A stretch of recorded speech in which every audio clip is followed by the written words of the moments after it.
안녕하십니까. 평양만사 김길선입니다. 수요일 수령절대주의 북한학 103회 시작하겠습니다. 이 시간에는 북한 중앙의 출판사들이 김일성 적석이 지시로 찍어내는 선전선동물들과 특이한 참고 책자들을 범일반화해서 알려드리겠습니다. 그러면 먼저 북한에 어떤 중앙급 출판사들이 있으며 그것에서 출판하는 선전선동물은 어떤 것들이 있는가부터 알려드리겠습니다. 김일성 적석이 수립한 북한의 출판사들은 공개 출판사와 비공개 출판사로 구분되어 있습니다. 북한의 중앙급 공개 출판사들은 조선노동당 출판사, 조선중앙통신사, 공업종합출판사, 농업출판사, 외국문 출판사, 과학백과사전 출판사, 교육도서 출판사, 금성출판사, 문해종합출판사 등이 있습니다. 그리고 비공개 출판사로는 조선인민군 출판사, 인민보안성 출판사, 보위부 출판사, 국방과학원 출판사, 당중앙위원회 대남 담당 부서 소속의 여러 출판사들이 있습니다. 이 출판사들에서 공동으로 출간하는 인쇄물은 김일성 적석의 특성실기 책자, 김일성 적석 용도적 선전 책자, 김일성 적석의 분야별 정책 선전 책자들, 김일성 적석 찬양을 위한 해설 선전 자료들, 김일성 적석 명령 관철을 위한 선전 선동 자료들, 그리고 김일성 적석의 정책에 따른 반제 개국 개항 자료들이 주로 나갑니다. 이 때문에 어느 출판사에 가봐도 도서 편집부, 특성실기 편집부, 개항자료 편집부, 강연자료 편집부, 선전 선동자료 편집부가 다 있습니다. 단 조선노동당 출판사에서는 김일성 적석 저작 선집들, 김일성 적석 관련 특성 책자들인 인민들 속에서 그리고 주체시대를 빛내시모 이런 게 나갑니다. 그리고 전인민적 토요 정규 학습 제강, 집중 학습 제강들이 바로 당 출판사에서 나옵니다.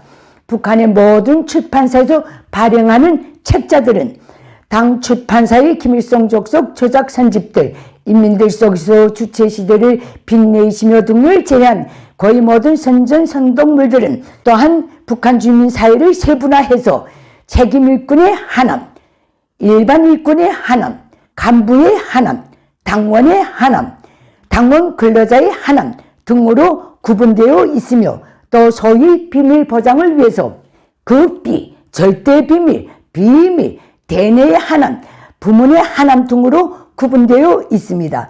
특히 문해종합출판사에서 번역 출판하는 외국 문학 작품들은 건별로 김일성 적석의 지시를 받아서 출판도 대상도 엄격하게 규제하고 있습니다. 그러면 다음 북한의 일부 중앙급 출판사들에서 김일성 적석의 지시와 배려로 출판하는 기상천외한 인쇄물들을 제가 직접 보고 접한 그대로 알려드리겠습니다.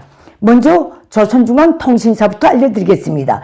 북한 당군종 최고 및 중간 간부들을 상대로 한 구호통신, 자료통신, 참고통신, 참고신문 등을 일간 또는 주간으로 출판해서 대상자들에게 기여문건으로 발송하며 그 회수도 소속기관 기여부서에서 집행합니다. 저는 북한에서 기자생활하는 전기간 구호통신을 제외한 자료통신, 참고통신, 참고신문들을 가끔 접해봤는데 정말 볼 게 없었습니다. 다음 조선중앙통신사 인쇄물들에서 제가 직접 접한 것은 또 김일성 적석의 당군정 핵심 간부들이 세계적 안목을 높여줘야 한다면서 지시한 세계 군사력 비교 책자, 세계 유모집 등을 출판하며 또 아주 엉뚱하게도 소위 우학 상식을 알려준다면서 일본 번역물들인 오줌요법, 알로의 현웅 같은 작은 서책자들도 출판해서 핵심 기득권에 배포하고 있습니다. 지금은 어떤가 하는지 모르겠습니다. 이 때문에 1980년대 중후반 평양 기득권 내에서는 오줌요법이 만병통치약처럼 유포돼서 별의별 웃지 못할 일들이 다 일어났었습니다.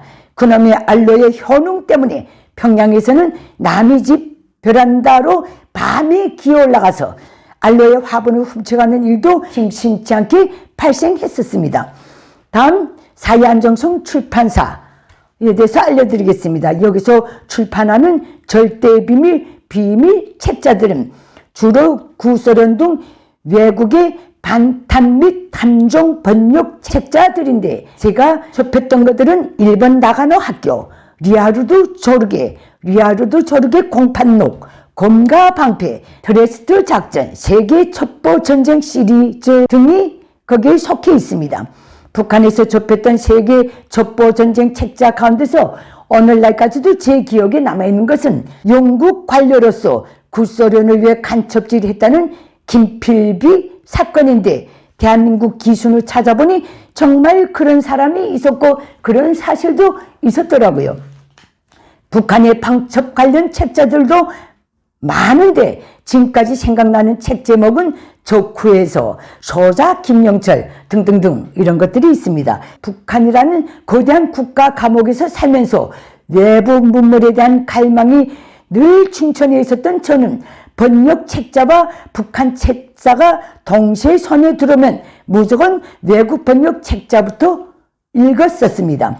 북한에서 방첩 관련 세계 첩보전 같은 책자들은 사회안전성과 국가보위부가 공유합니다. 북한에서는 저같이 나름 북한 사회의 앞면관계, 뒷면관계를 동원해서 어렵게 접하는 것들로서 이걸 접해볼 때마다 특권의식, 자긍심까지 품게 되었습니다. 다음 당중앙인의 대남사업부문 출판사들에서는 어떤 책자들이 나오는가, 제가 접한 것을 기준으로 말씀드립니다. 이 출판사들은 철저히 위장 명칭들로 그 간판이 되어 있는데 그것조차도 자주 바뀌기 때문에 기억이 나질 않습니다. 대남사업부문 출판사들에서 나오는 책자들은 어차피 구분야 관계 일꾼들, 요원들만 볼 수 있기 때문에 북한 핵심 기득권에서도 쉬이 접하지 못합니다. 북한에서 기자 생활하면서 제가 어렵게 접해본 이 분야의 책자들은 대남 사업 경험집 시리즈입니다. 제1권 성시백, 이선실, 이학문 편을 제가 아주 진지하게 접했습니다. 다음 대남 배포용 소설 순환기, 이건 내용이 일본의 송로이로 팔려간 대한민국 처녀에 관한 이야기인데 그 후 대한민국에 들어와서는 순환의 청춘으로 이름을 바꾼 것 같더라고요. 그 다음에 대남 배포용 책자 머략의 소굴이라는 것도 제가 봤는데 고 김대중 대통령 그 일본 납치 사건을 다룬 책자였습니다. 다음 제가 구매했던 국방과학원 출판사에서는 김일성 족속의 소위 정주년 출생 기념일 때마다 세계 무기 도감을 수십 부만 만들어서 진상하는데 저는 그 출판사 정책 담당 기자로 17년간 근무하면서도 이 도서에 접근하지 못했었습니다. 위의 것들이 김일성 족속 휘하의 북한 중앙급 출판사들이 착태입니다. 오늘은 여기서 마치겠습니다. 감사합니다. 내래 북한 인민들에게 호소합니다. 장장 80년이 되어오는 김일성 족속 노예 체제를 이제는 끝장낼 때가 되었습니다. 북한 인민의 진정한 자유해방을 위해 반세기 이상의 공포를 딛고 우리의 의지, 힘, 손으로 김일성 족속을 반드시 끌어냅시다. 감사합니다.